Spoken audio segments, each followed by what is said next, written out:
Assalamualaikum warahmatullahi wabarakatuh. Perkenalkan, saya Lia Haryana.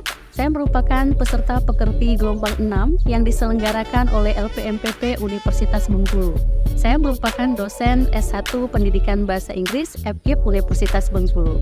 Berikut adalah video kegiatan real teaching saya.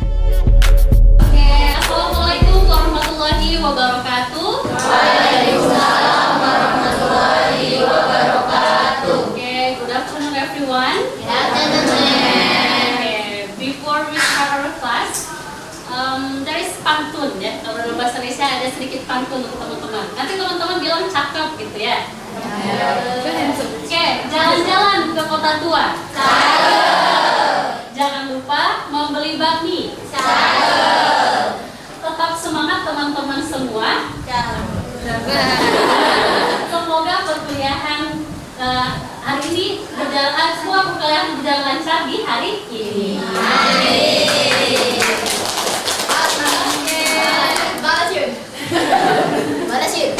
Okay, before we start our class, who is the chairperson?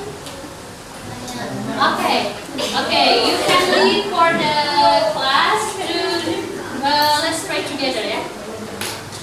Okay, class, before we start our lesson today, let us pray with our own beliefs.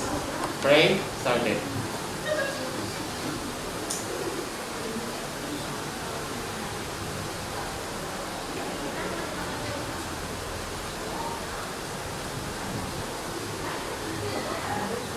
Praise the Lord.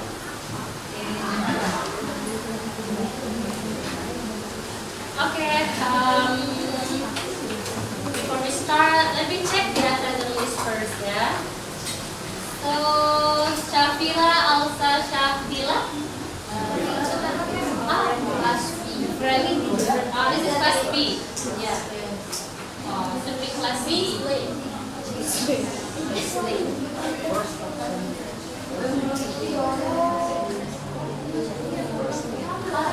Should be Muhammad Ghazi. Okay, Muhammad Ghazi Fadil. Jenny Aprilia. Say hi, Jenny. How are you today? Are you feeling Good. very good?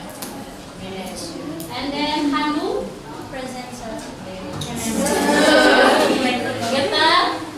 Getar Asi dari sini. Oh, finish it. See what you need? Present, ma'am. Okay. Sophie. Yes, ma'am.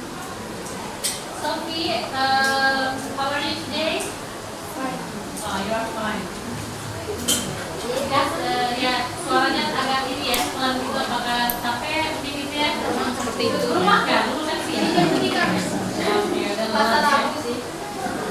Oke, Mufida. Present. Imelda. Present. Aulia. Indria. Present.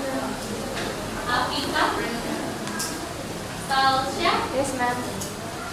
Yoga. Dela. Present, ma'am. Rosa. Present, ma'am. Nindya. Present, ma'am. Sinta. Present, ma'am. Dinda. Lensi. Present, ma'am. Jessica. Present, ma'am. Andini. Yes, ma'am. Rohman. Oh, where is Rohman? Laksma. Present, ma'am. Devanya. How can I call you? Cindy. Steffi. Yes, ma'am. Zaki. Okta. Alfiatun. Hakikat. Jefran. And Alfiel. So, some of your friends is getting sick, yeah? So, you have to, stay healthy, eat good food, something like that, yeah? Okay, so, for today's meeting, we will continue our material from the last meeting, but before that, I would like to show you a video, yeah? And just watch the video, and there will be some question after this video.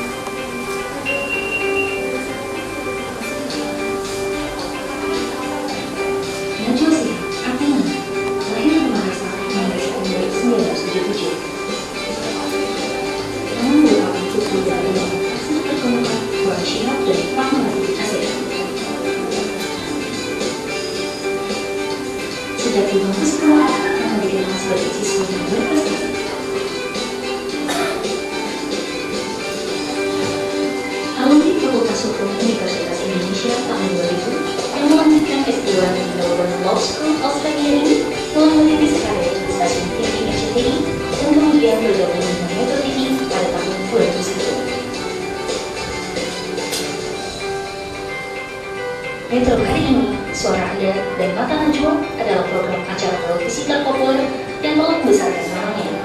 7 tahun perjalanan Mata Najwa diabadikan dalam buku Catatan Najwa. Selama berkarir di dunia jurnalistik, penggemar novel detektif dan misteri ini telah meraih begitu banyak penghargaan, diantaranya Influential Woman of the Year dari Our Magazine, Insan Pertelevisian Terbaik dari talk show berita dan informasi terfavorit langsung Google Award, Most Progressive Figure dari Forbes Magazine, Young Global Leader dari The World Economic Forum,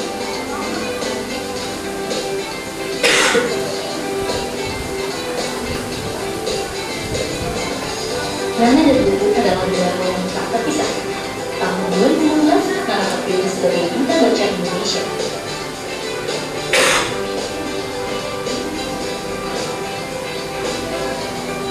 Tugas ini dalam mengkampanyekan kecintaan buku di seluruh penjuru Indonesia.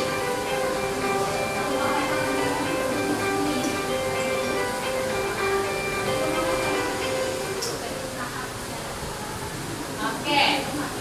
Jadi tadi teman-teman sudah melihat videonya siapa?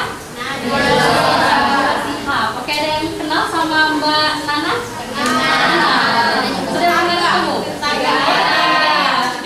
Jadi tetangganya Mbak Nana ya. Oke, dari video ataupun dari yang teman-teman tahu, siapa sih Najwa Shihab ini atau yang biasa kita kenal Mbak Nana? Seorang presenter ya. Jadi sebelum menjadi seorang presenter, beliau ini bekerja sebagai seorang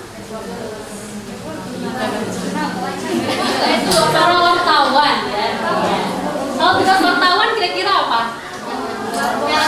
Mencari berita, betul. Ataupun juga menulis berita, menulis artikel ilmiah gitu ya, ataupun artikel-artikel yang ada di surat kabar ataupun koran gitu ya. Nah, kenapa saya menampilkan video tadi? Itu ada kaitannya dengan capaian pembelajaran kita di materi hari ini. Jadi setiap materi itu ada capaian pembelajarannya. Apa yang diharapkan setelah teman-teman itu mempelajari suatu materi. Nah, untuk di pertemuan hari ini, capaian pembelajarannya itu adalah mahasiswa mampu menuliskan argumentatif essay, ya, dengan menunjukkan nilai, norma, dan etika menulis akademis dengan baik. Oke, jadi profil lulusan kita di S1 Bahasa Inggris ada yang tahu? Teman-teman kira-kira masuk ke jurusan Bahasa Inggris ini, ke prodi Bahasa Inggris, nantinya mau jadi apa? Jadi guru Bahasa Inggris, betul. Atau jadi dosen ya, berarti tenaga pengajar. Ada lagi yang punya cita-cita yang lain selain jadi guru atau dosen atau tenaga pendidik? Jadi translator, oke. Jadi apa lagi? Jadi writer juga bisa ya kan, ataupun entrepreneur, edupreneur. Nah, itu ada kaitannya dengan sosok inspiratif kita tadi, yaitu Mbak Nana gitu ya. Beliau kan awalnya itu seorang wartawan, penulis, berarti kan seorang writer yang akhirnya menjadi seorang presenter. Maksudnya sukses saya di bidangnya gitu, dan juga sukses juga nanti di bidang entrepreneur. Nah, jadi diharapkan teman-teman dengan belajar materi kita hari ini diharapkan nanti kedepannya bisa juga menjadi sosok inspiratif kita tadi gitu ya, ataupun dengan sosok inspiratif yang lain. Kalau misalkan mau jadi guru ataupun dosen, ya ada juga kan inspiratif yang lain. Nah, kebetulan karena hari ini tentang menulis, maka sosok inspiratif kita hari ini yaitu Mbak Najwa Shihab tadi gitu ya. Nah, ini oke, sebelumnya teman-teman sudah belajar ya tentang argumentatif essay.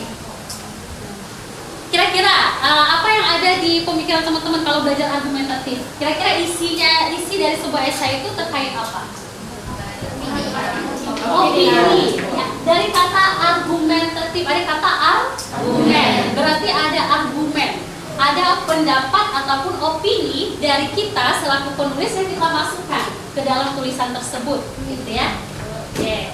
Nah, kalau untuk struktur penulisannya, ini kan ada 3 ya, ada introduction, ada the body, dan juga conclusion. Kita bisa baca bersama-sama di sini. Kalau introduction itu otomatis dia posisinya di atas ya, betul. This is the first paragraph of an essay. It explains the topic topic with general ideas. It also has a thesis statement. This is a sentence that gives me an idea. It usually comes or near the end of the paragraph. Nah, mungkin teman-teman masih ingat kalau thesis statement, masih ingat apa itu thesis statement? Argumen yang belum bisa dipastikan kebenarannya. Argumen yang belum bisa dipastikan kebenarannya. Oke, dari Zaki. Atau ada teman-teman yang lain yang punya pendapat? Thesis statement. Jadi dalam sebuah tulisan, terutama di introduction, itu nanti di bagian akhirnya itu, kalimat terakhir itu ada yang namanya thesis statement. Apa itu kira-kira? Oke, karena belum dipelajari ya. Jadi, thesis statement ini adalah poin inti ya, poin utama dari paragraf kita atau dari esai kita. Jadi nanti di bagian introduction itu kita awalnya kita bisa memasukkan kayak penjelasan awal dulu gitu ya. Baru nanti di bagian akhir kita masukkan thesis statement. Nanti akan saya berikan contoh ya supaya lebih jelas seperti apa. Nah sekarang kita lihat secara umum dulu. Nah setelah ada introduction, nanti ada thesis statement. Thesis statement tersebutlah yang kita kembangkan ke body paragraph. Misal thesis statementnya ada 2, berarti body paragrafnya nanti juga ada 2. Kalau dia ada 3 ya berarti body paragrafnya ada 3. Nah kalau di body paragraf kira-kira apa isinya? Isi dari bagian intinya, kontennya. Penjelasan dari thesis statement tersebut, ya kan? Baru nanti conclusion. Kalau conclusion biasanya apa isinya? Kesimpulan. Menyimpulkan kembali apa yang tadi kita bahas gitu kan. Dan biasanya ada juga memasukkan kayak saran dan sebagainya. Nah, kita lihat di sini. How to write an argumentative essay. Nah, ini ada video lagi. Hi, I'm Akara from Number One Institute. Today I'm going to tell you how to write an argument essay. An argument essay is also called a persuasive or opinion essay. Now firstly, there is more than one way to write an argument essay. This is just one good way. Now, have you ever had an argument?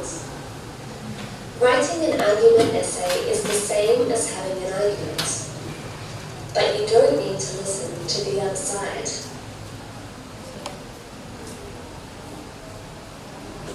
Step 1. Brainstorm your essay.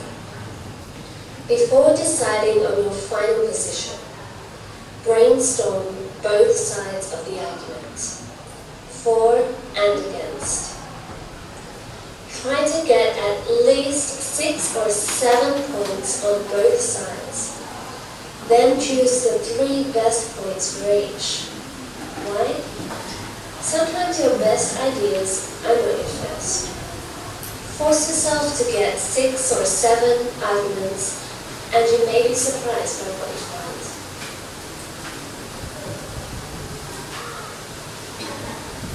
Step 2. Choose your position. Look at the list of arguments you wrote for each side in your brainstorm. Which side has the strongest arguments? Which do you think you can support best with examples and evidence? Which is the most interesting? Remember, your teacher is assessing your writing, not your opinion.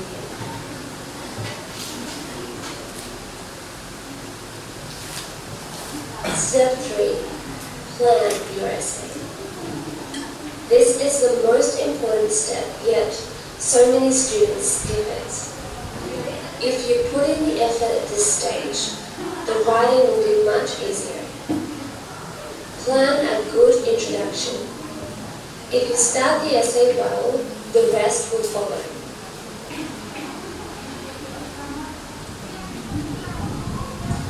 Let's look at a plan of an essay. Nah, ini ada The topic contoh is topiknya ya. online learning can replace face-to-face learning. What do you think? Online learning can Let's replace start face-to-face with the learning. introduction. An introduction includes an attention grabber. This is something to grab the reader's attention. to make them want to continue reading. It also has a thesis statement and 3 key arguments. For this essay, I've written, can you imagine a world without schools and classrooms? So this is my attention grabber. It doesn't give my point of view. It just gets the reader interested. The thesis statement. This is my opinion. Online learning can enhance, but not replace, face-to-face learning. Now my 3 key arguments are, number 1, communication and human interaction. Number 2, social enjoyments and engagements. And number 3, building a relationship between teachers and students. Now we have only planned the introduction, but actually we've planned most of the essay. Watch. Let's move to the body. The body for this essay includes 3 paragraphs. Body 1, Body 2, and Body 3. And all I do is move my 3 key arguments to each of the body paragraphs.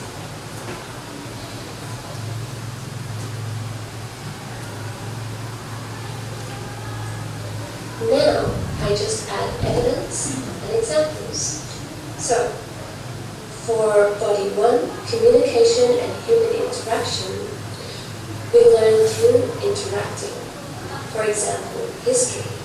Through real discussion with classmates makes the topics come to life. And learning is a two-way process. Body 2, social enjoyment and engagement. My evidence and examples are, school is not just for gaining knowledge. It also develops social skills and builds networks. So for my final key argument, building a relationship between teachers and students can't be achieved to the same level over a computer. Good teachers can notice subtle changes in students which can indicate an issue, and learning happens when there is trust and a connection. So I don't plan the conclusion because actually it's very similar to the introduction. All I need to do is remember to paraphrase. Oke, nah. Okay, Oke, tadi sudah ada bagian introduction dan juga bagian body, ya kan? Apa yang teman-teman tangkap tadi dari bagian itu? Ternyata di tesis, di bagian introduction itu ada apa aja tadi? Attention and thesis statement. Oke. Lalu di bagian body-nya berarti ada ya tadi ada 3 yang masukkan kan? Ada 3 body paragraph, lalu ada topic sentence, lalu di bawahnya tadi ada dia masukin examples. Nah itu adalah supporting details-nya.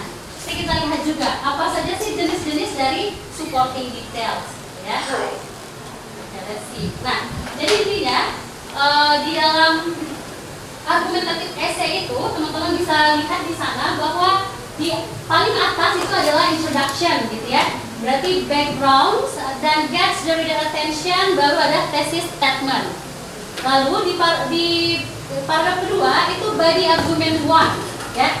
Ada main idea-nya atau topic sentence, lalu supporting sentences bisa berbentuk evidence, bukti, ataupun juga examples gitu ya, bisa juga kita masukin, ataupun description juga bisa. Lalu ada concluding sentence. Nah di body selanjutnya ada body argument 2, sama aja kan isinya, ada main idea, supporting sentences, lalu ada concluding sentence.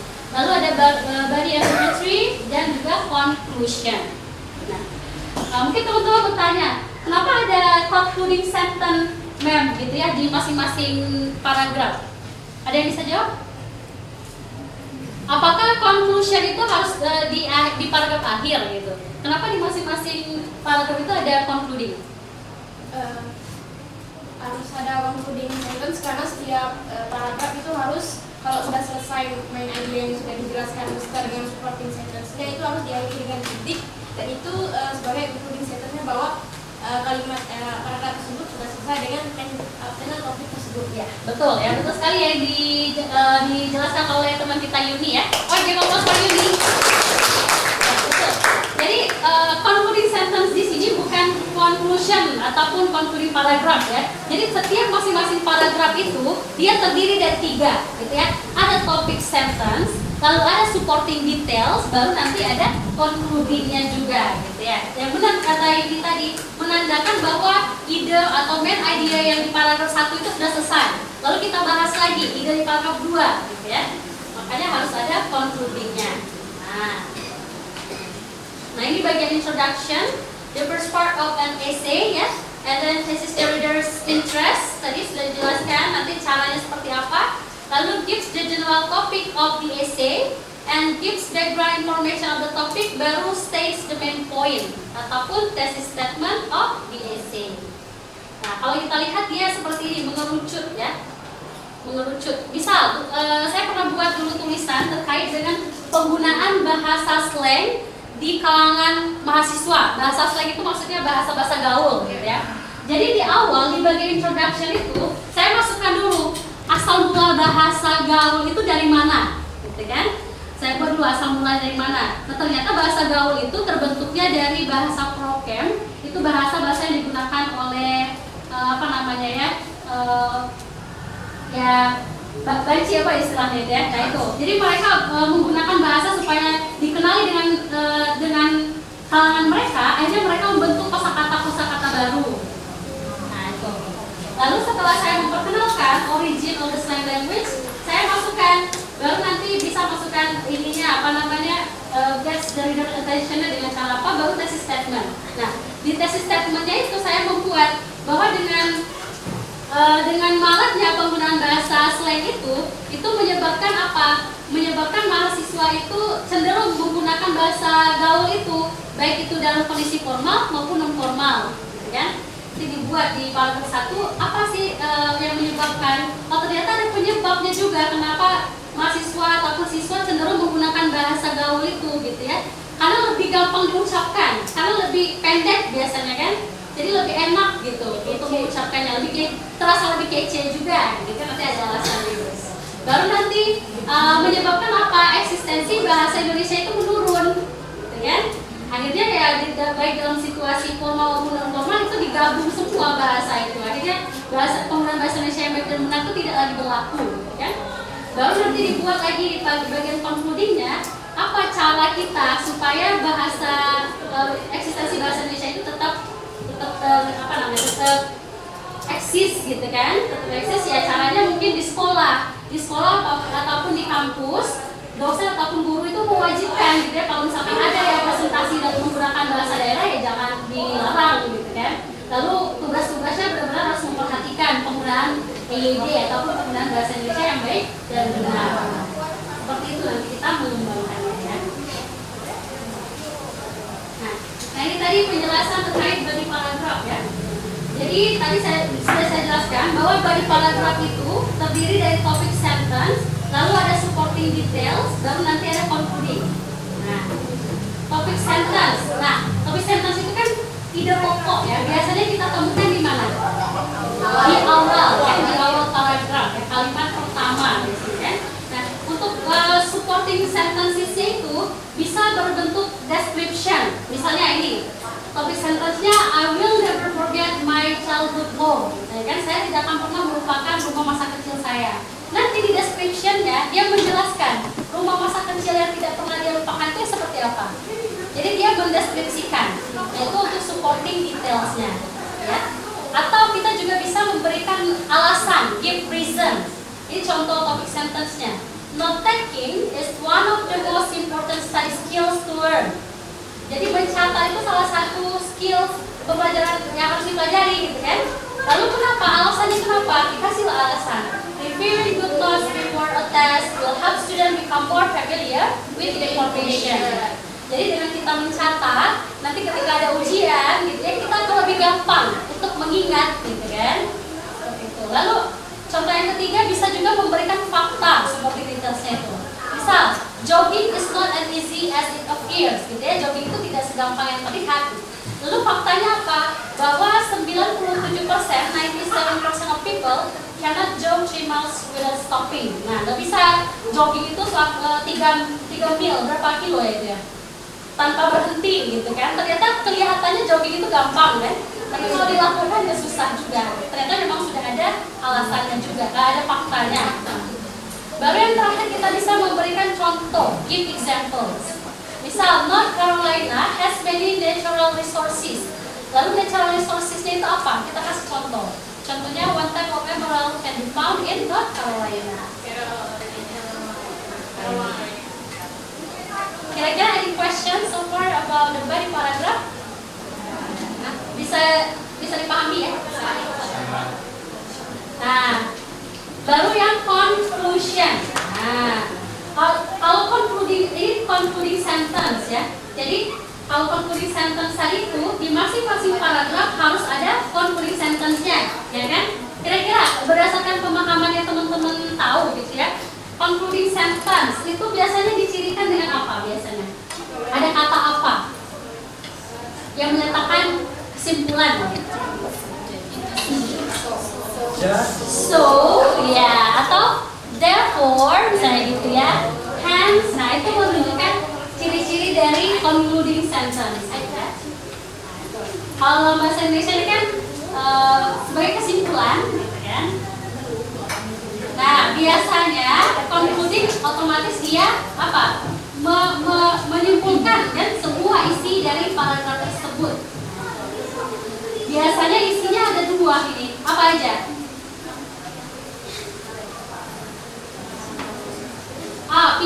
Features of concluding paragraph. Yang pertama, it is usually the last sentence of paragraph. Otomatis kan, kalimat terakhir ya, karena penutup kan. Lalu, it lets the reader know the paragraph has ended. Benar yang dikatakan Yuni tadi. Jadi untuk memastikan bahwa paragraf tersebut sudah berakhir. Berarti paragraf tersebut tidak akan membahas topik yang sama, main idea yang sama, kayak gitu. Berarti akan ada main idea yang lain ya di paragraf selanjutnya.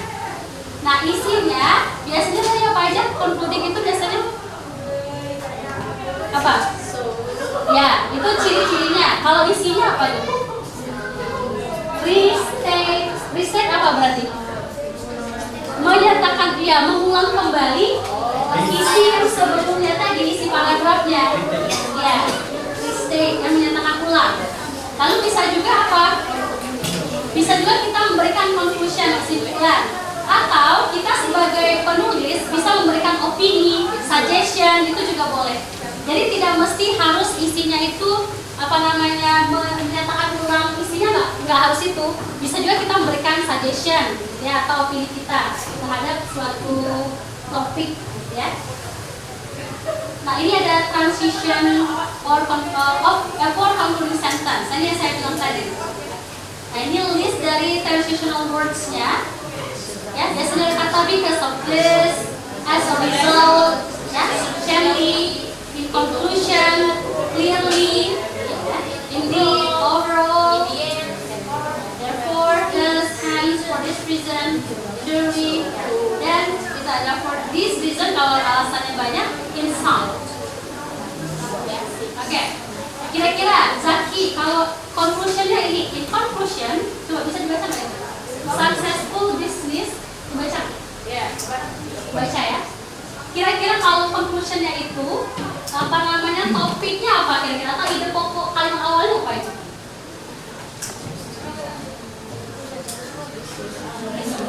Successful business on the result of the action of good workers. Terkait apa? Terkait bisnis. Ini kan conclusionnya ya, berarti kan ada beberapa paragraf sebelumnya itu kan. Nah, ini conclusionnya itu. Pebisnis yang sukses itu adalah hasil dari action of good workers. Topiknya apa kira-kira? Bisa ditebak nggak?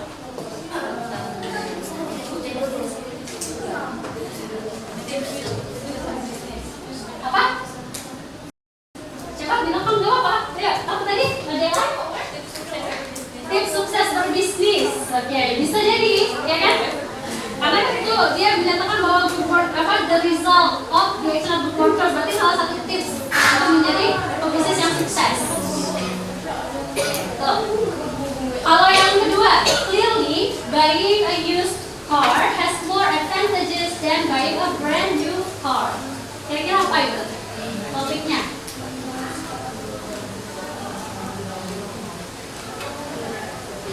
Ini mobil bekas ya, lebih banyak manfaat katanya kan, dibandingkan beli mobil baru ya, dibandingkan baru kan. Berarti kira-kira apa topiknya?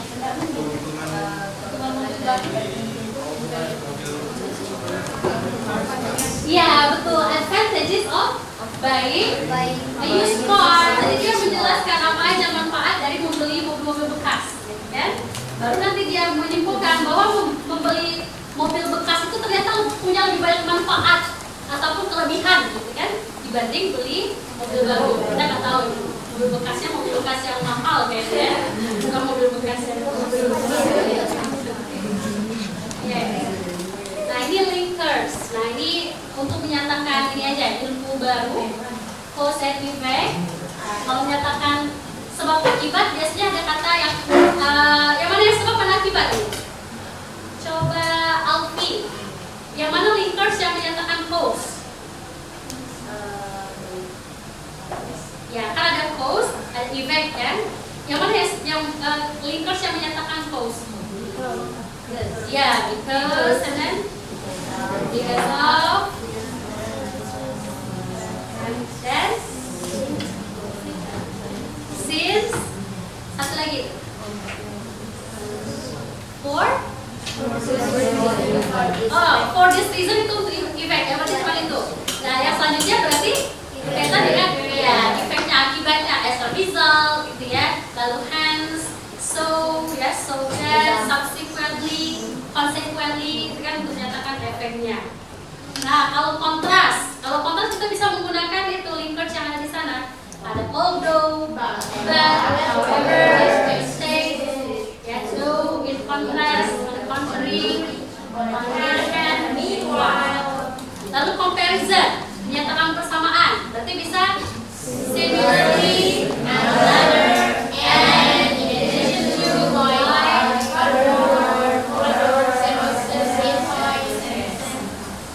yang ini menyatakan tempat ya, biasanya dikata above, around, behind, near, time, after, before, then, when, finally.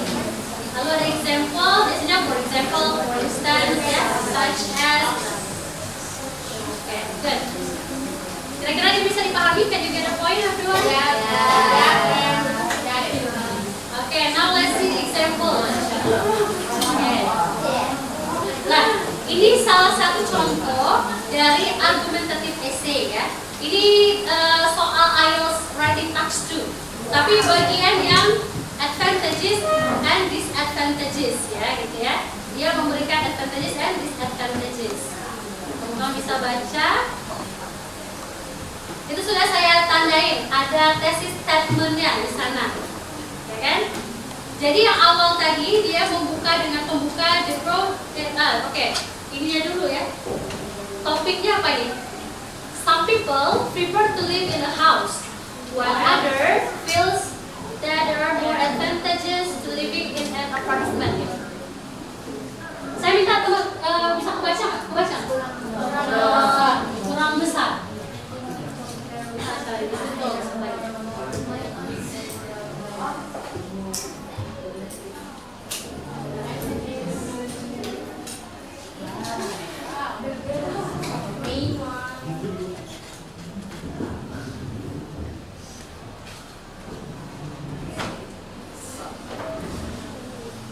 Jadi kayaknya masih lebih terbaca sama aja.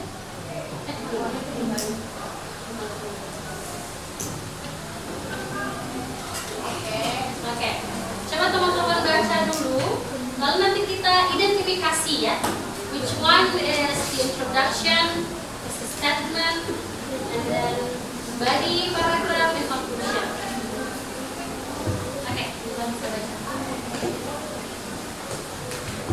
Yang sebelah sini nggak kelihatan.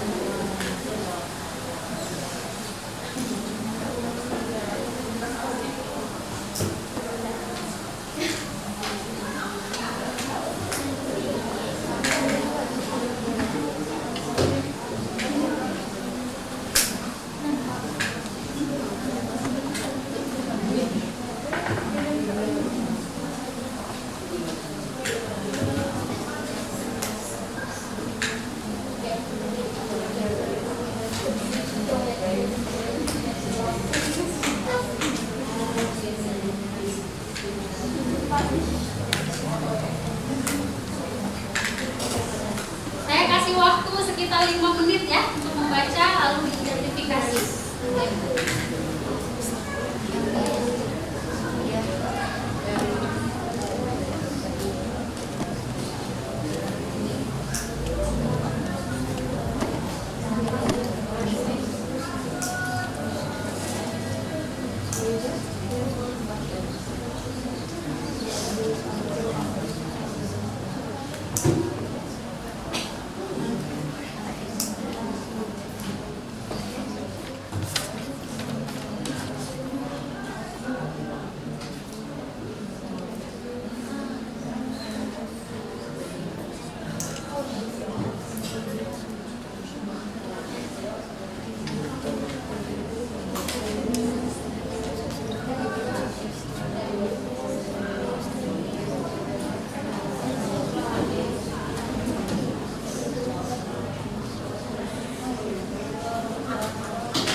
Orang berkeluarga yang punya relasi atau orang yang saya lanjutkan lebih tenang.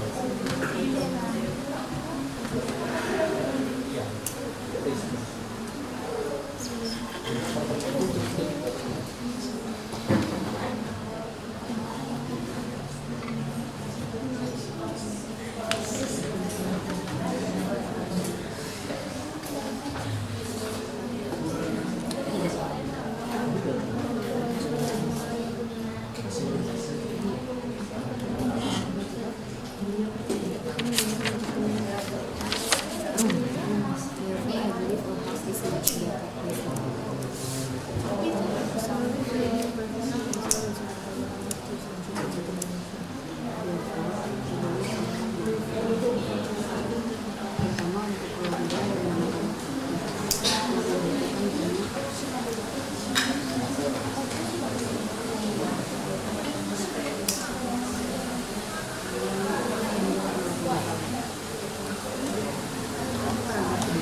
Dan sudah? Sudah. Siapa yang berani menjelaskan terkait tulisan ini? Yuni. Nomor 7. Yuni. Nomor Yuni. Saya. apa-apa gitu. Emang biasanya dia terus yang jawab. Biasanya Yuli terus Enggak, jawab. enggak. Ya. Volunteer. Ah, ya, kesempatan yang lain juga. Oh iya, boleh. Siapa lagi? Ayo. Yoga. Jelasin aja Yoga. Oke. Apa yang lanjut? Ini menjelaskan maksudnya paragraf yang pertama itu apa, lalu body paragrafnya yang mana, gitu ya, thesis statementnya yang mana, conclusionnya yang mana.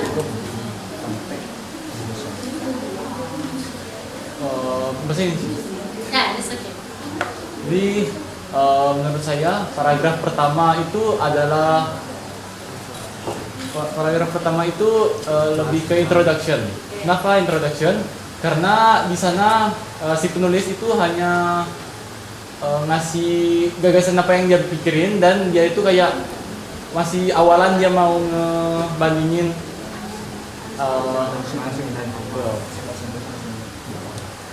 Antara living in a house and living in apartment ya. Ya. Lalu paragraf selanjutnya apa itu isinya? Paragraf kedua dan paragraf ketiga itu menurut saya itu bodinya. Kenapa saya bilang bodinya? Itu karena kan yang di awal tadi dia mau compare dua. Nah, yang paragraf kedua itu dia compare satu, dan yang paragraf satunya lagi dia compare tentang dia ngejelasin tentang apartemen. Oke, apartemen dan segala kebagusannya, dan yang paragraf kedua rumah dan segala kebagusannya gitu. Nah, dan yang keempat itu menurut saya itu conclusionnya. Jadi si penulis itu berpendapat kalau misalnya dia bilang itu deh. Therefore, I believe a house is a much better place to live, especially for families with children. Okay, good. Okay, give applause for your class. Di sana kan sebenarnya sudah di highlight ya dengan berbagai warna gitu ya. Jadi betul yang dikatakan Yoga bahwa paragraf pertama itu adalah introduction, dan di sana dia ada kalimat terakhir bilang I think when compared with apartment there are more benefits than drawbacks to living in a house ya. Berarti dia akan lebih menjelaskan lebih banyak benefits gitu ya untuk tinggal di rumah dibandingkan dibandingkan di apartemen. Nah kita lihat apakah benar dia menjelaskan itu di body paragrafnya. Ternyata terbukti. Yang paragraf kedua dia bilang houses usually have yards where children can play and small gardens can be maintained. This makes them very suitable for larger families. Nah berarti itu advantages ya living in a house. Lalu dia jelaskan lagi, people living in a house often enjoy better privacy and less noise because there are fewer neighbors. Itu juga advantages juga dari living in house. Okay. Tetapi dia membuat dua argumen pro, ibarat katanya setuju dengan bahwa banyak advantages tinggal di in a house ya. Tapi dia kasih juga yang kontranya. Nah itu argumen itu harus ada pro dan kontra ya. Berarti tidak harus pro semua atau kontra semua. Jadi boleh ada pro dan kontra, tetapi nanti kita harus memposisikan diri kita yang mana yang kita paling dominan. Apakah kita dominan yang ke pro-nya atau dominan ke yang kontranya gitu. Kalau kita dominan yang pro-nya berarti argumen terkait yang pro yang setuju lebih banyak. Tapi tetap kita harus masukin yang kontranya. Kalau yang pro-nya yang setuju itu 3, berarti yang kontranya 1 aja. Tapi kebalikannya juga seperti itu. Kalau kita lebih ke kontra, berarti yang kontranya 3, yang pro-nya nanti 1. Nah, ini kan terbukti ya. 2 dia menjelaskan kelebihan, baru nanti dia jelaskan kelemahannya. Apa katanya? Nevertheless, the cost of maintaining a house from utility bills to air condition to security almost always exceed those of living in apartment. Nah, ini masih kelebihannya? Iya, masih kelebihan semua ya. This is why even parents of living in house tend to have second job. Oke, jadi di paragraf 1 dia menjelaskan kelebihan semua untuk living in a house. Nah, baru nanti dia living in apartmentnya dia baru bagian kontra ini ya. Nah, bagian kontranya dia bilang di bagian apartemen ya. Di bagian apartemen ya, dia kasih yang pro dulu. Yang pro-nya apa? Usually safer, as most apartment building have guards and CCTV security system, ya kan? Besides the fact that the many neighbors keep an eye on each other residents. Nah, tapi dia pasti yang kelemahannya, ya kan? Have you or no south facing windows, katanya kan nggak banyak ini ya pemandangan gitu kan, lalu resulting in less light penetrating the interior and rendering the resident prone to depression and vitamin D deficiencies. Nah, itu bagian yang ibaratnya yang disadvantages living in apartment. Lalu dia bilang lagi, jadi yang karena dia maksudnya bagian kontra apartemen itu dia perbanyak bagian yang kontranya. Apalagi dia bilang, it is also difficult to customize an apartment to the needs of family, since any structural changes can potentially affect the whole building. Berarti seperti itu. Dan yang terakhir, baru itu namanya conclusion, ya. Di situ ada therefore, dia kasih tadi saya bilang bahwa kita boleh memberikan opini tadi kan, boleh restatement, boleh giving opinion or giving suggestion. Nah, di sini dia bilang, I personally value privacy and silent above all the other factors when choosing accommodation. Berarti itu opini dia kan. Lalu therefore I believe, nah therefore ini adalah linkersnya tadi yang menyatakan bahwa itu conclusion gitu kan. Therefore I believe a house is much better place to live, especially for families with children and the elderly who need more peace and quiet. I also believe most citizens nowadays, especially the middle class, are enough to be able to afford the cost of life in a house. Kira-kira bisa dipahami? Nah, ini teman-teman. Jadi, ketika kita membuat sebuah paragraf itu, anggap aja kita lagi makan cheeseburger, gitu ya. Jadi di atasnya itu kan ada bannya, ada rotinya kan, sama di bawahnya juga. Nah, itu adalah bagian apa? Introduction dan conclusion. Lalu kondimen-kondimen yang isinya itu ada tomato, ada lettuce, ada apa beef, ada apa gitu ya, dan cheese. Nah, itu adalah body paragraph yang ada juga supporting detailsnya di sana. Oke?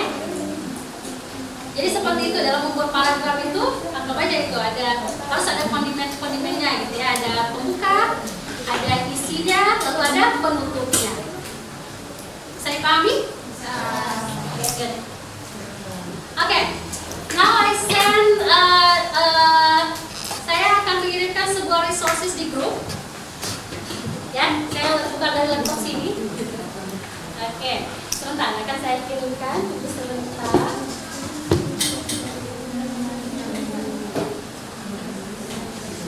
Nama grupnya Academic Writing 3P ya? Ya.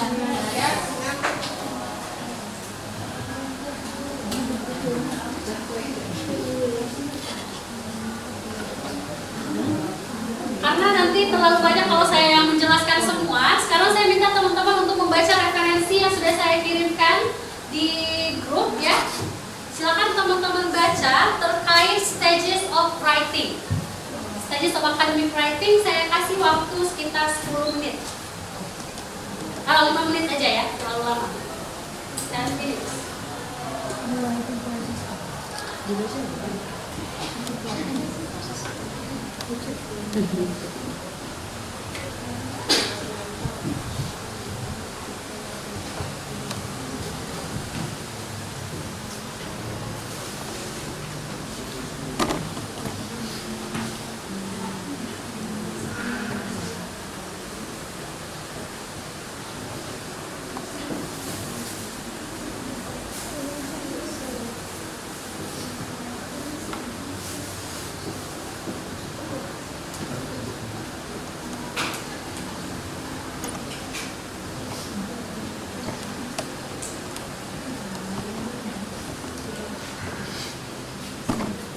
Silakan dibaca, lalu silakan teman-teman membuat kayak summary singkat aja gitu ya terkait the writing process. Kira-kira prosesnya apa aja yang perlu diingat? Ya.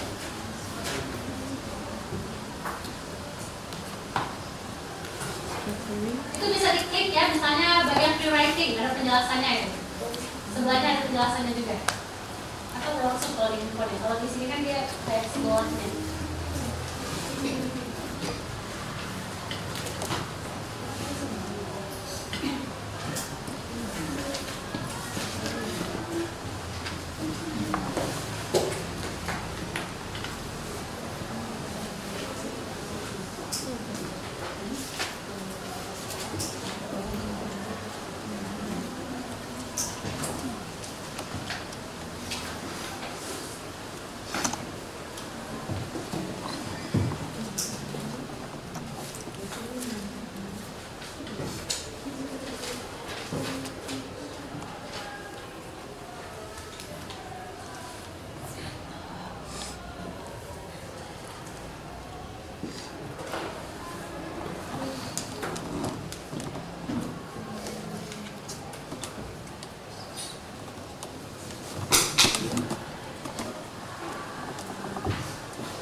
baca ya.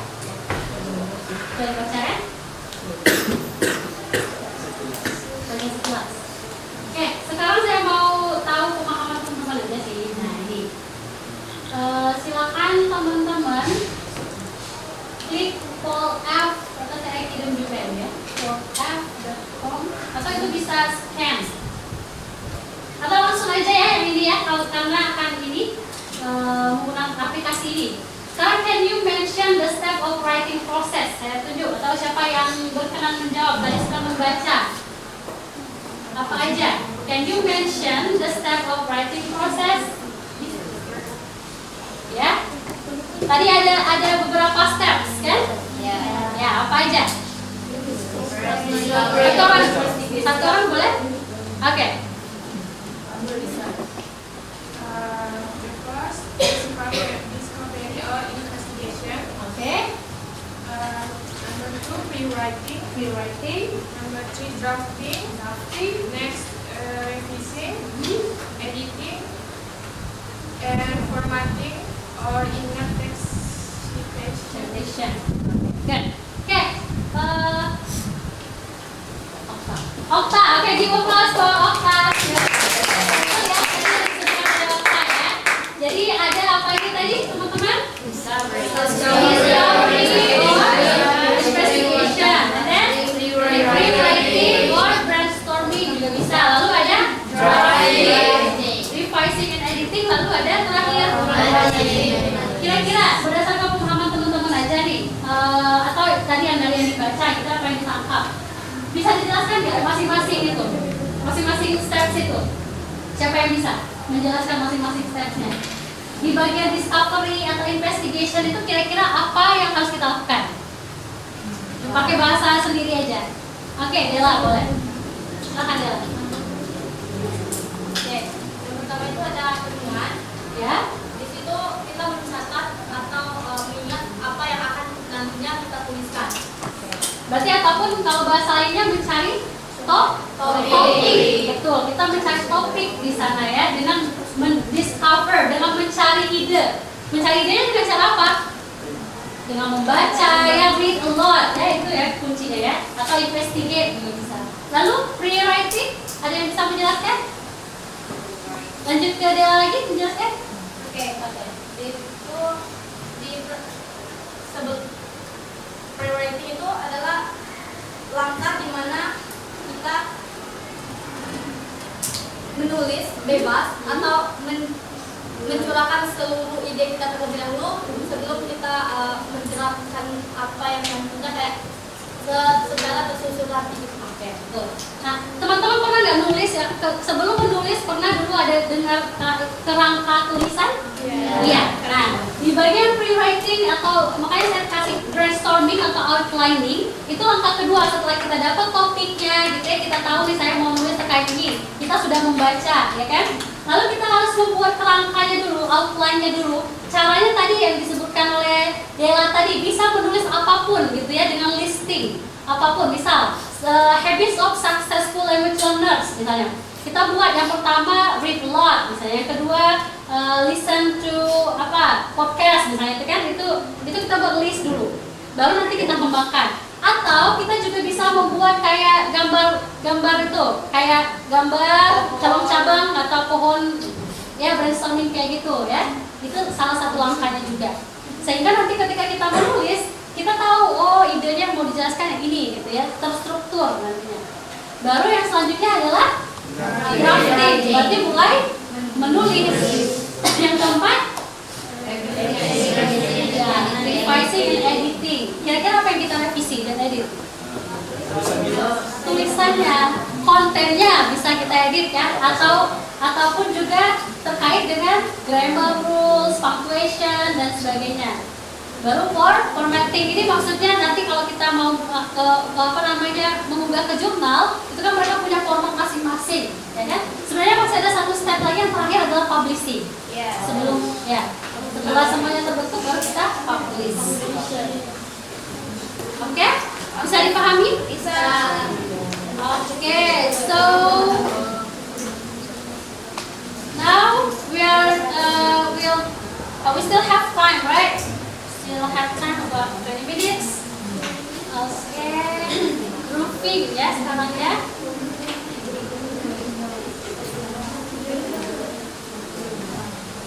Tadi kami mulai di kelas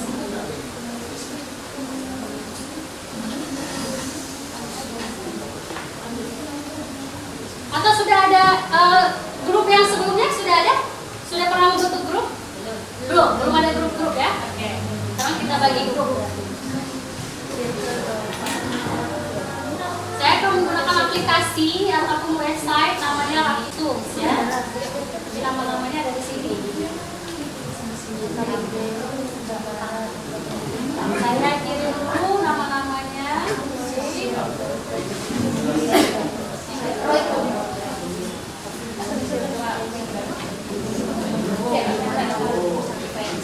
Mau difoto ya, nggak bisa ya.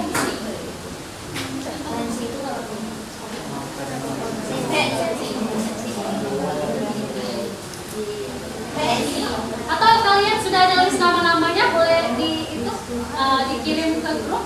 Ada list nama-nama kalian nggak? Absen yang sudah membentuk board? Ada? Ada. Boleh dikirim ke grup ya. Biar nanti saya cek di grup.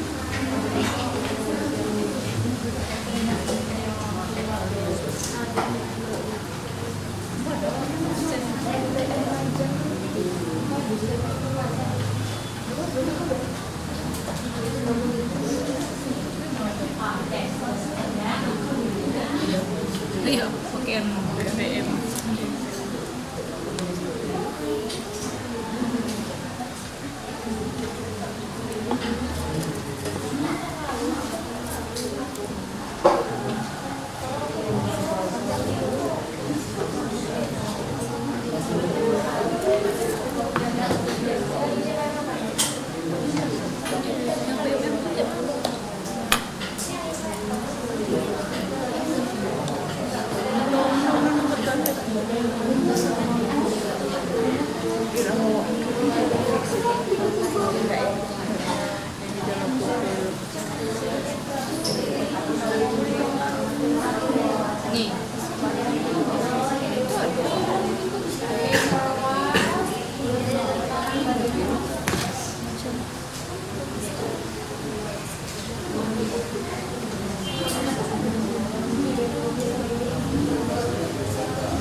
Oh tadi kan nggak mau foto yang itu. Ya, gue bawa sih. Mau fotoin tadi ya. Kalau direkam di atas.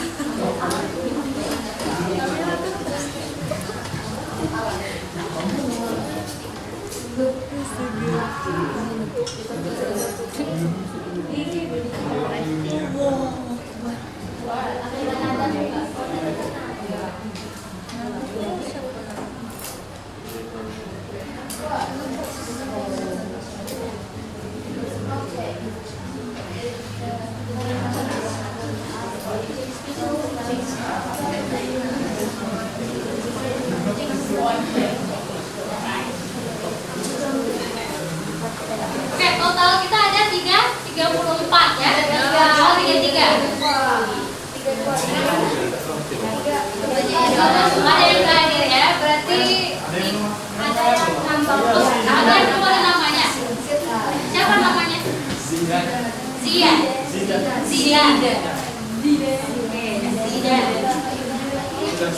Yang nggak ada ini siapa ini? Yang tidak hadir tadi siapa aja ya? Akilan ada. Di absensi nomor berapa ya? 9. Akilan ada. Oh iya, Akilan ada. Oke, Akilan ada. Terus? Dimas. Nomor 11. Terus siapa lagi?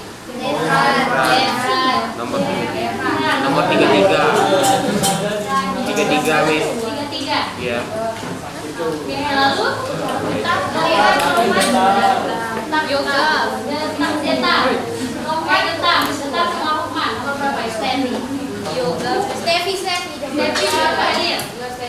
Getar nomor 4. Getar nomor 4 belum hadir. Rohman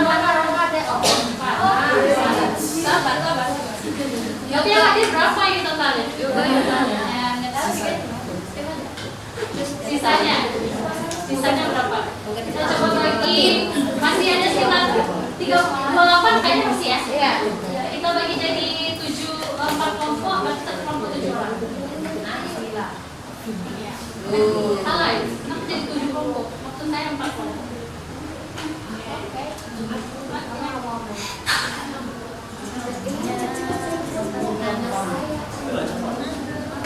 Kalau terlihat nama-namanya, Maka saya pindah ke kelas C.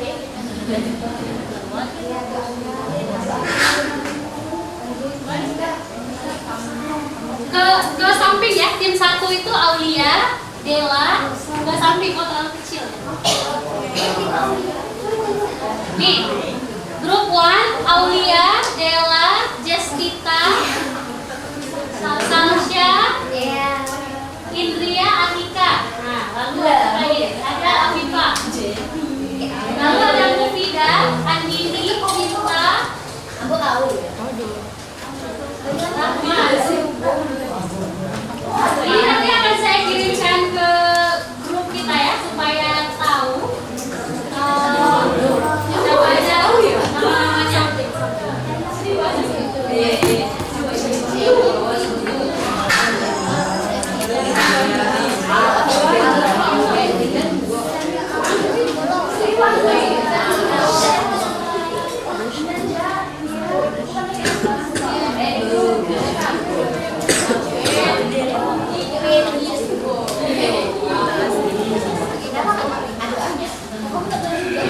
Oke, teman-teman,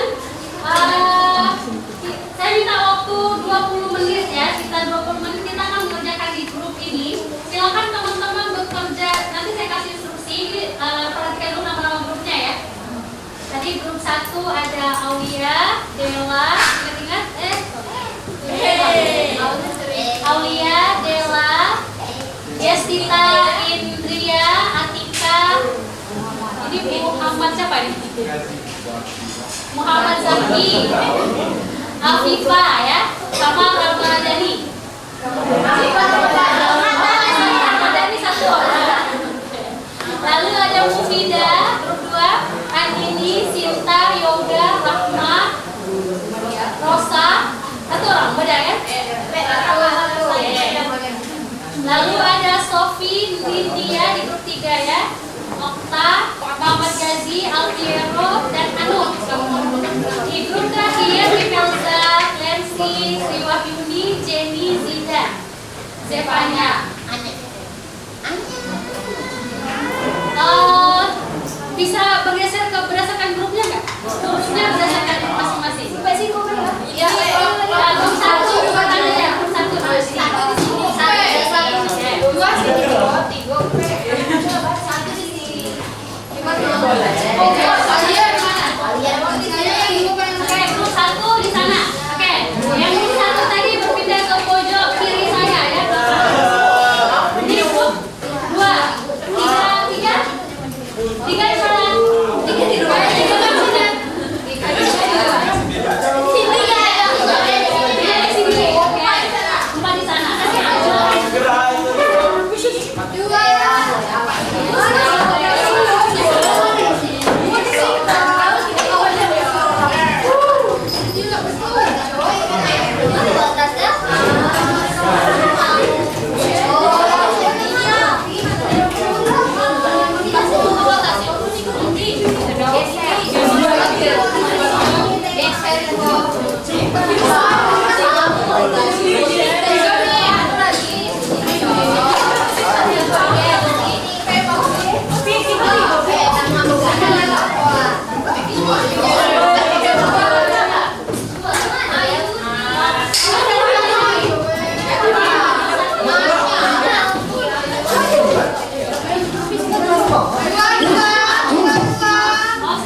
Oke, silakan diskusikan terkait topik ini. Lalu apa yang harus teman-teman lakukan? Ya, discuss the topic. Ujungnya nanti adalah teman-teman harus berhasil menghasilkan argumentative essay terkait topik tadi, ya kan? Terkait topik ini ya.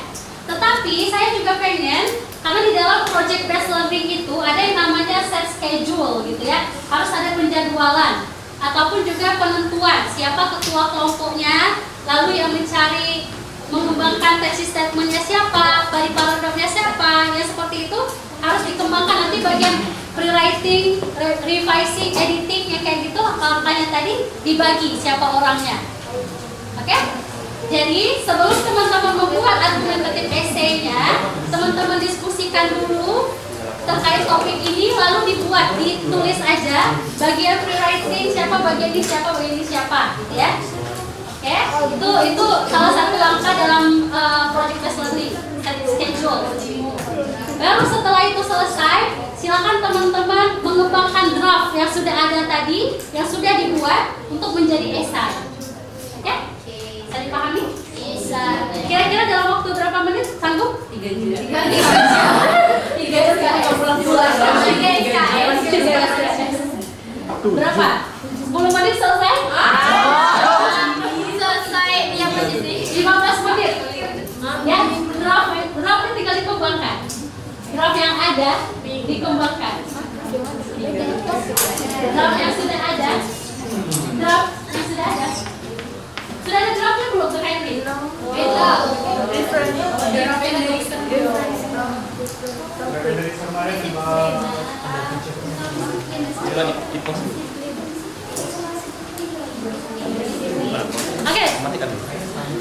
Oke, apa yang terakhir yang draft tentang apa?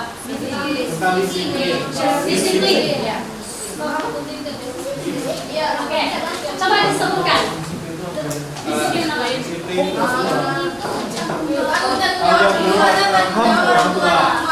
Oke, good. So, okay, you can do that one, yeah, because we have limited time. That's okay. Just kembangkan yang itu.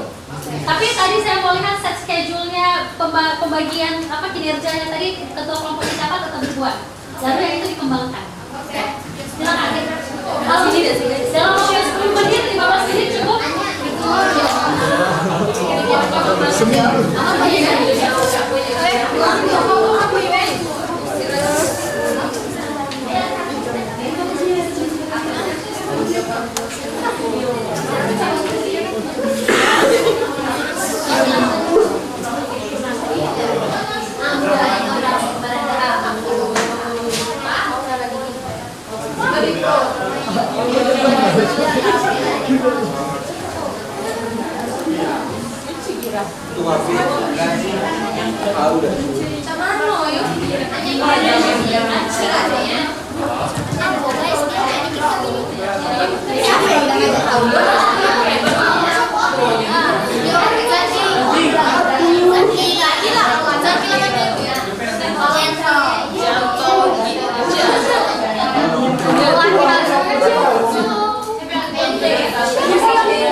Terus yang kesimpulannya kelas? Kesimpulannya satu orang.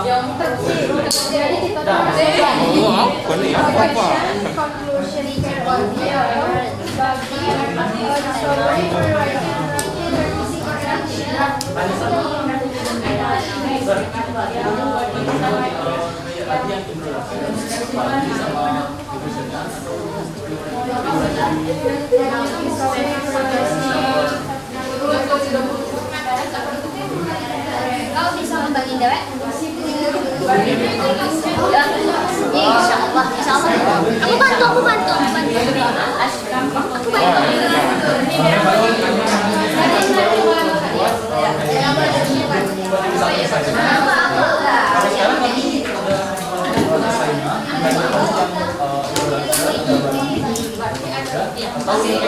Nah, yang udah belum selesai, ya ini kembangkan aja. Maksudnya beberapa kategori satu paragrafnya nggak terlalu banyak, kalau nggak apa-apa, yang penting ada. Yang penting nanti teman-teman intinya sudah tahu.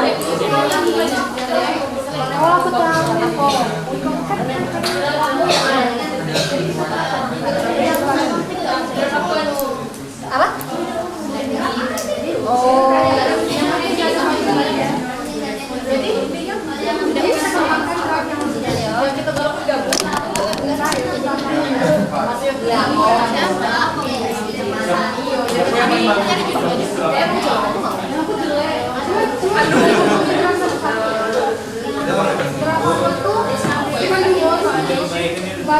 Body satu sama body tidak, soalnya kan ada body mereka masing-masing tuh pro kontra.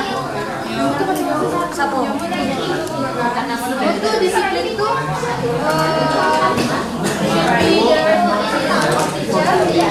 karena itu kerjaan seorang diri.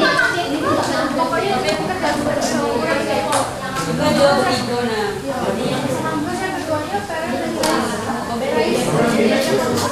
tua itu tuh yang nomor karena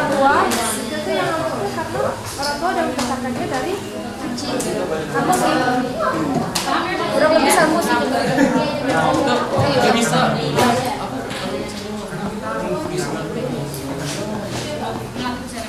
Yo, Kan tadi masing-masing banyak yang sama kan kita kan? Ini sama aja. Musiknya apa? Dua kontra, dua pro. ada kita ambil yang muda.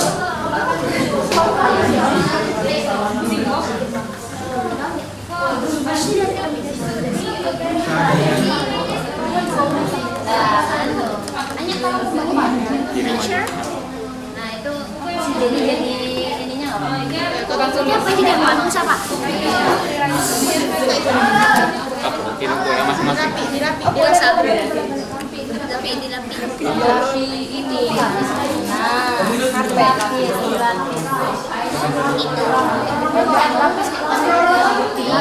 Aku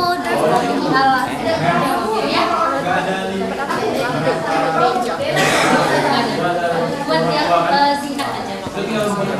Yang penting paham dalam ada introduction, ada baca conclusion.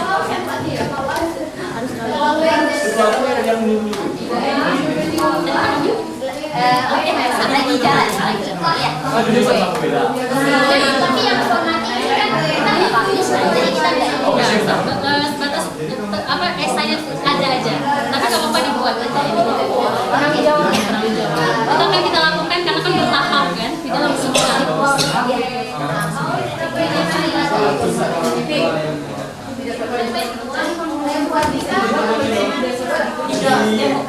Tapi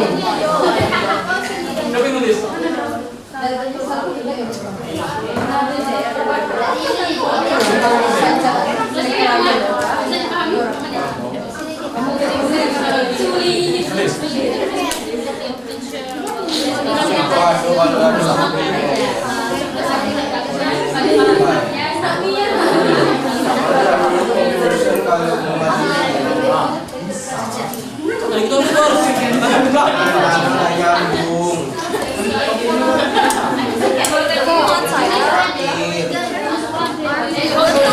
Disiplin adalah kunci kesuksesan.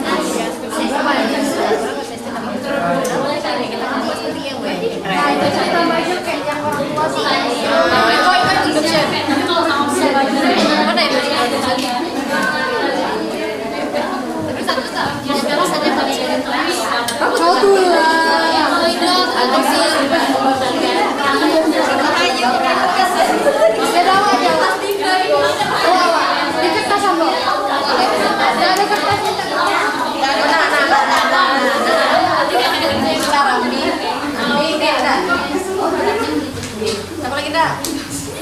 ditambahin di bagian nanti.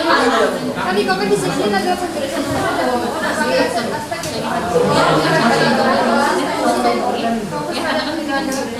Tapi kalau yang sama terbagi beneran cara dengan kadang aja kayak gitu yang penting kalian bisa karena waktunya terbatas.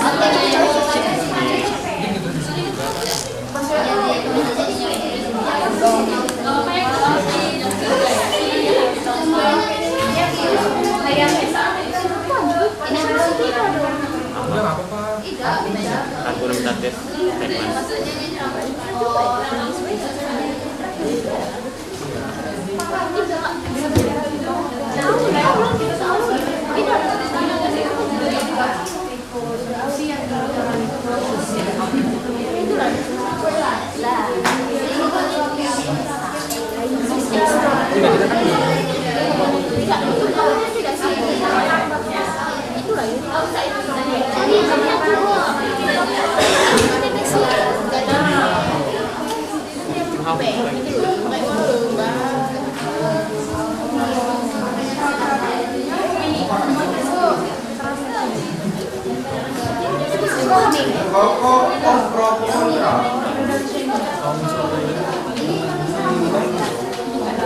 We will discuss the importance of discipline.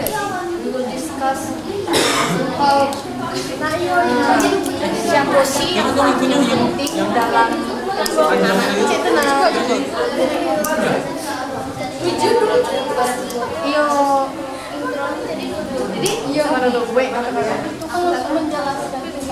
Kita jelasin dulu disiplinnya apa dah sih, baru kita bagi kedua buah. Saya tidak.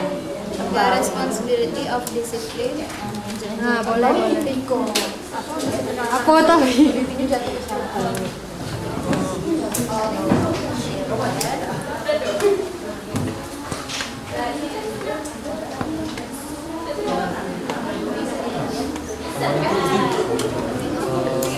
Ikut nggak tadi? Ikut nggak, tapi ditambahin nggak masukkan itu tuh.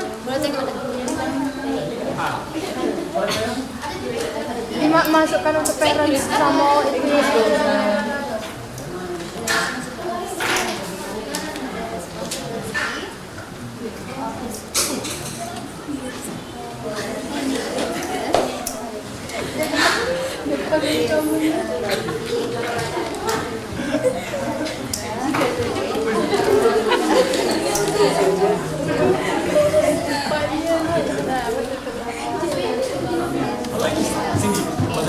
Saya yang bagian itu kan ada satu kalimat kan, kalimat berikutnya pasti dimasukkan yang kayak ini pentingnya untuk ini apa sih jawab orang tua atau ibu gitu.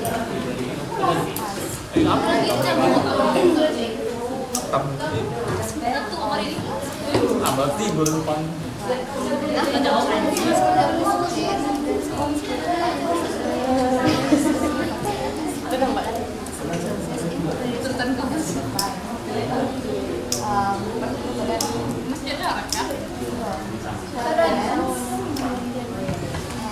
Teachers memiliki hak yang sama, memiliki hak yang sama.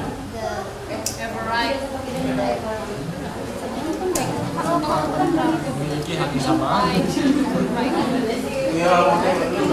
untuk sama-sama membuat karakter atau bukan membuat lebih ke mengajarkan sikap yang baik, mengajarkan sikap yang baik pada anak.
Berarti badinya itu satu paragraf aja kan? Bukan masamu tuh yang kayak pro satu paragraf, kontra satu paragraf. Tidak. Yang paragraf, yang paragraf. Kelompok 2. Sudah ready? Belum. Kelompok 1? Ready. Pros gak dikit.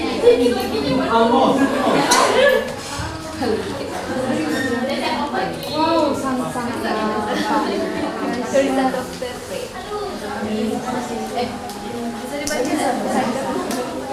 Yang dicoret jangan dicoret. Berarti body lagi kan? Body itu pro dulu atau kontra? Pro dulu.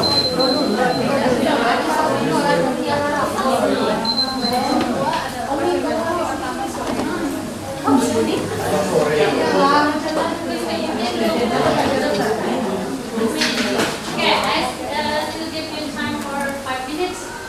Menit lagi. Udah hampir selesai.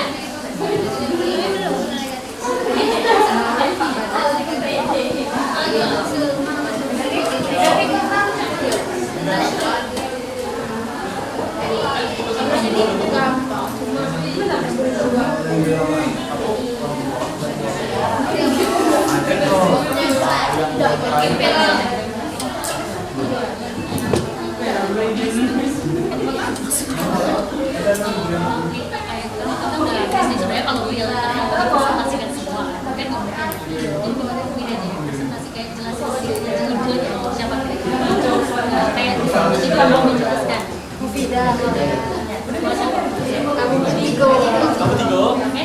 Dijelaskan aja kayak nggak belum ada tulisannya kan yang mirip setelah itu kita akan kasih instruksi ini nanti maju ya bisa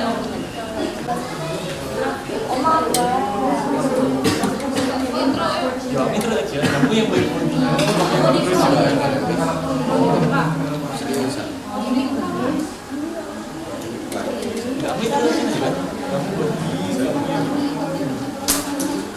Ini apa kan?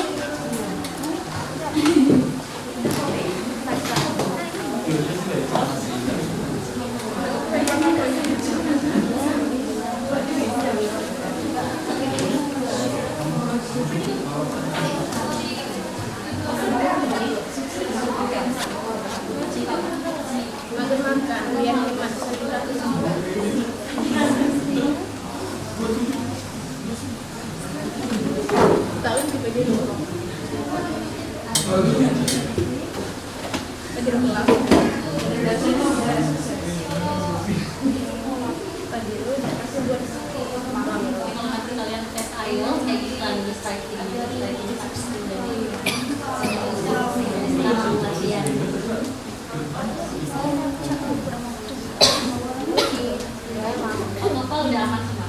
100. Sudah tes? Belum. Harus tes supaya tahu ya. Ambil yang online aja. Tes supaya lihat kemampuan kita berapa. Nanti jangan sampai kayak apa nggak mau nilai tinggi.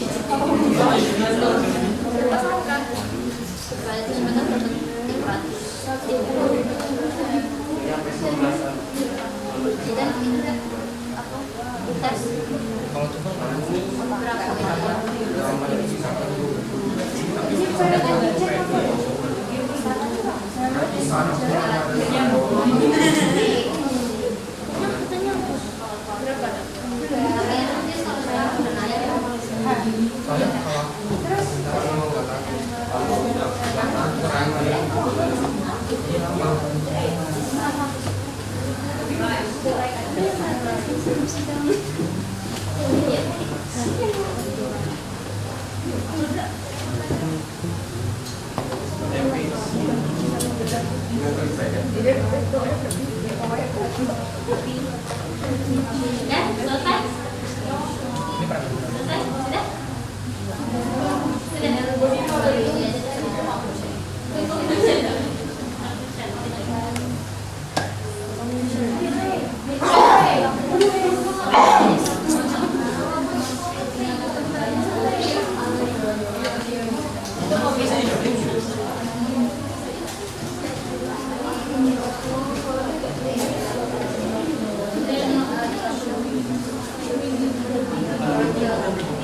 Bapak lebih baiknya I think atau we think?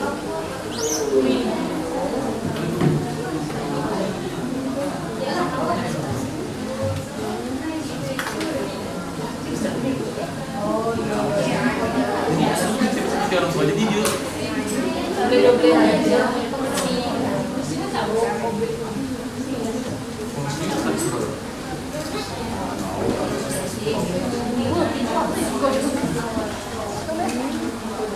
dan aku itu sih asal sih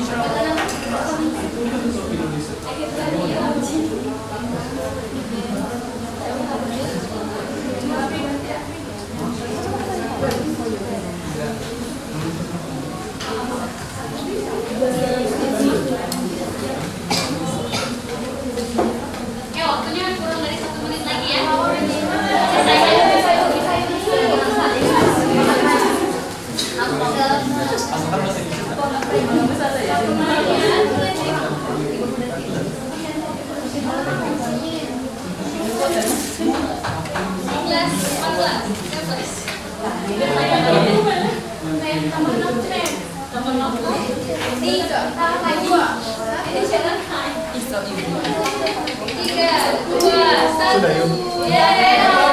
asalkan bahasa Indonesia. Okay, time is over, time is up. Now it's time for presentation ya. Presentasi. Saya minta kelompok siapa yang sudah ready? Ada sudah ready? Belum. Oke, kelompok 2. Give applause for.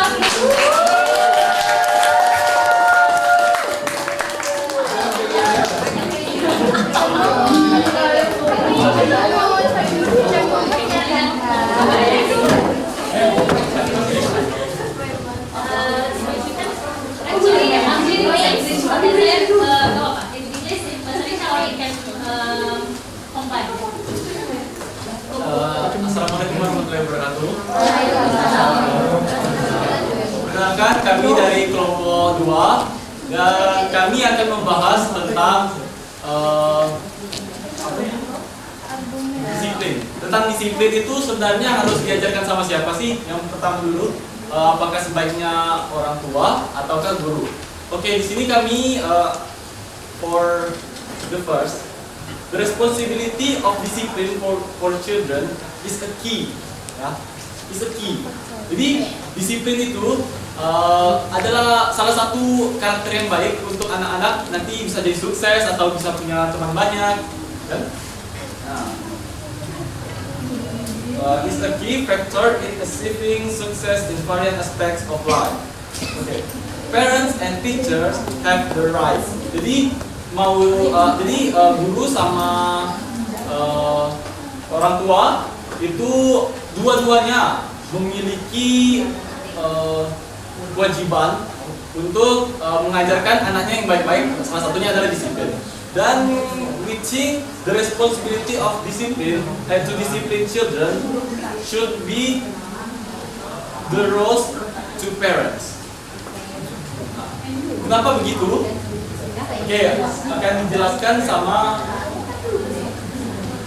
Rahma. Okay, this is our little argument. When we talk about parents' role, about in teaching the discipline for the child, it is what it meant to be, because we think the child is the child itu banyak menghabiskan waktunya dengan orang tuanya. Jadi menurut kita orang tua itu mungkin lebih ke teacher number kayak orang tua satu untuk anak. Ya mungkin itu aja. Sedangkan untuk kontranya kami membandingkan kalau di sekolah itu kan orangnya lebih banyak daripada di rumah. Jadi guru-gurunya tidak mengajarkan disiplin itu secara langsung pada anak-anaknya. Jadi sudah terbagi bisa sama rata ya. Dan juga kalau di sekolah itu terkadang murid-murid itu menunjukkan kalau mereka disiplin hanya untuk mencari muka, karena mengharapkan nilai yang baik. Yang banyak kan mereka kadang-kadang cuma saat di depan gurunya saja berattitude baik, tapi dibaliknya tidak. Karena itu kami lebih menyetujui kalau disiplin itu diajarkan oleh orang tua. Oke, dari sana kita bisa mengambil kesimpulan dari tim kami bahwa kami lebih pro kalau disiplin itu diajarkan oleh orang tua. Seperti yang Rahma tadi bilang, saya bilang, kalau disiplin kalau orang tua itu adalah ya tidak tergantikan lah. Dia adalah orang yang pertama ya yang mengajarkan apapun, bukan cuma disiplin, tapi mengajarkan cara makan pun juga orang tua yang pertama kali. Dan kenapa kami kontra dengan guru? Maksudnya guru yang mengajar disiplin ke siswa, ya guru memang harus mengajarkan disiplin ya, tapi kami lebih pro ke orang tua karena ya seperti kata Mufida tadi, mungkin jamnya kan siswa kan lebih banyak jamnya di luar sekolah dibandingkan di dalam sekolah tuh. Nah jadi mungkin hanya dalam sekolah cuma beberapa jam guru bisa mempraktekkan apa itu disiplin, dan ya seperti kata Mufida tadi banyak cari muka. Makanya kita sebagai orang tua harus mengajarkan yang bagus-bagus kepada anak kita.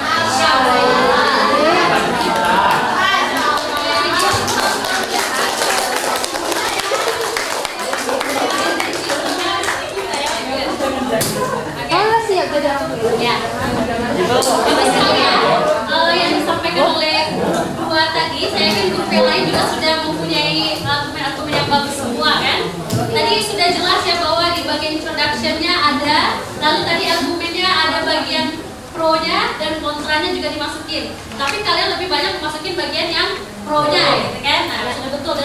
Dan selanjutnya ada bagian terakhirnya conclusion-nya tadi, saran kan tadi bagian conclusion-nya kan. Sebagai orang tua ke depannya kita harus lebih banyak mengajarkan disiplin ke anak kita gitu. Karena memang interaksi itu juga banyak di rumah dibandingkan di sekolah. Nah, kira-kira seperti itulah gambaran dalam membuat yang namanya argumentative essay ya. Oke? Nah, saya mau refleksi dulu, kira-kira teman-teman ada nggak satu orang atau berapa yang bisa menyimpulkan apa sih yang sudah didapat dari kelas ini tadi? Ayo, apa yang sudah dipelajari gitu ya di selama hampir 100 menit ini? Ya, satu orang menjelaskan ulang tadi apa aja yang kita dapat terkait materinya. Oh, saya tunjuk? Saya tunjuk lagi. Oke, Aul? Alfi. Oh, Alfi. Oh, ketukar tadi. Ah,